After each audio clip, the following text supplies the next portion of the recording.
ایک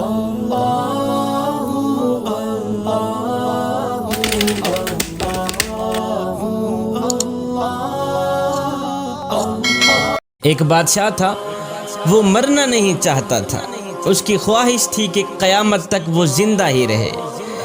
ایک حکیم صاحب نے اسے کہا، بادشاہ سلامت، فلاں ملک کی سرزمین سے ایسی ایسی جڑی بوٹیاں پیدا ہوتی ہیں جن میں آب حیات کی تاثیر ہوتی ہے، آپ اگر وہ جڑی بوٹیاں منگوا لیں تو ہم آپ کو وہ دوا بنا دیتے ہیں جس کے کھانے کے بعد آپ جب تک چاہیں گے زندہ رہیں گے۔ بادشاہ نے فوراً ہی اپنے وزراء میں سے 5 وزیروں کو دوسرے ملک میں بھیجنے کا حکم جاری کر دیا کہ جاؤ دوسرے ملک کے جو بڑے راجا ہیں ان کو میرا سلام دو اور کہو کہ مجھے فلاں فلاں بوٹی کی اشد ضرورت ہے، سنا ہے وہ بوٹی آپ کے ملک میں پائی جاتی ہے، لہٰذا مجھے ان بوٹیوں کی اشد ضرورت ہے، اس لیے کہ میں مرنا نہیں چاہتا۔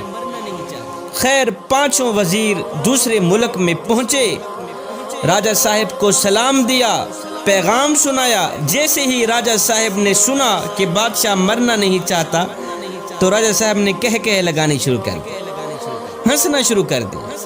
ہنسنے کے بعد راجہ صاحب نے فوراً ہی سپاہی بلوائے، ان سب کو گرفتار کرا دیا۔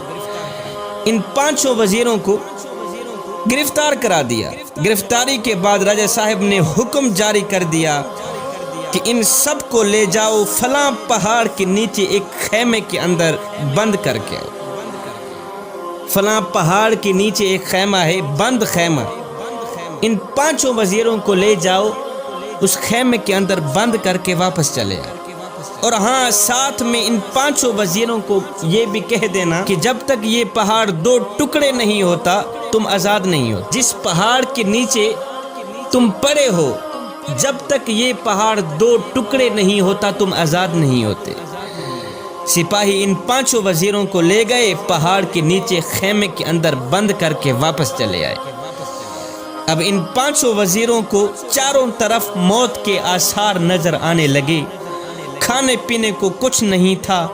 مشکل کی اس گھڑی میں اللہ کے سوا ان کا اور کوئی حامی و ناصر نہیں تھا۔ اب انہوں نے کیا کیا؟ زمین پر سجدہ ریز ہو گئے، رو رو کر گڑ گڑا کر دعائیں کرنے لگے کہ یا باری تعالیٰ ہم پہ رحم فرما، پہاڑ کے 2 ٹکڑے کر دے تاکہ ہم موت سے بچ جائیں، ہم آزاد ہو جائیں۔ اللہ اکبر۔ سارا دن ساری رات روتے ہی رہے۔ ان کے دن رات رونے کے بعد میرے اللہ کی رحمت جوش میں آئی، میرے اللہ نے ان پر رحم فرمایا، ان کی دعا قبول ہوئی۔ ایک دم زمین ہلنے لگی، زلزلہ آیا، پہاڑ جڑوں سے ہلنے لگا اور پہاڑ کے 2 ٹکڑے ہو گئے۔ اللہ اکبر۔ زلزلہ آیا، پہاڑ کے 2 ٹکڑے ہو گئے، ان کی دعا قبول ہو گئی۔ اب راجہ صاحب نے آرڈر دیا کہ ہماری شرط پوری ہو گئی ہے، پہاڑ کے 2 ٹکڑے ہم چاہتے تھے ہو گئے ہیں، اب جاؤ ان 5 وزیروں کو میرے پاس لے آؤ۔ سپاہی گئے، لے آئے۔ جب وہ سامنے آئے تو راجہ صاحب نے کہا، بھائی اب تم واپس اپنے ملک میں جاؤ، اپنے بادشاہ کو یہ سارا واقعہ سنانا، جو کچھ آپ لوگوں کے ساتھ ہوا ہے، یہ ساری کہانی اپنے بادشاہ کے آگے پیش کر دینا، آخر میں بادشاہ کو میرا ایک پیغام بھی سنا دینا۔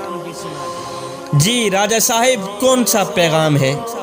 راجہ صاحب نے کہا کہ اپنے بادشاہ کو کہنا کہ بادشاہ 5 لوگوں کی بد دعا جس طرح پہاڑ کو ریزہ ریزہ کر سکتی ہے، 5 لوگوں کی بد دعا جس طرح پہاڑ کو ریزہ ریزہ کر سکتی ہے، بالکل اسی طرح 5 کروڑ عوام کی بد دعائیں بھی بادشاہ کی زندگی مٹی میں ملا سکتی۔ 5 لوگوں کی بد دعا جس طرح پہاڑ کو ریزہ ریزہ کر سکتی ہے، بالکل اسی طرح 5 کروڑ عوام کی بد دعائیں بھی بادشاہ کی زندگی اور اقتدار مٹی میں ملا سکتی ہے۔ اپنے بادشاہ کو کہنا کہ بادشاہ، اگر تم اپنی لمبی زندگی اور لمبا اقتدار چاہتے ہو تو ہر گھڑی ہر لمحے غریب عوام کی بد دعائیں سے بچنا، غریب عوام کی بد دعا سے بچنا، جب تم غریب عوام کی بد دعا سے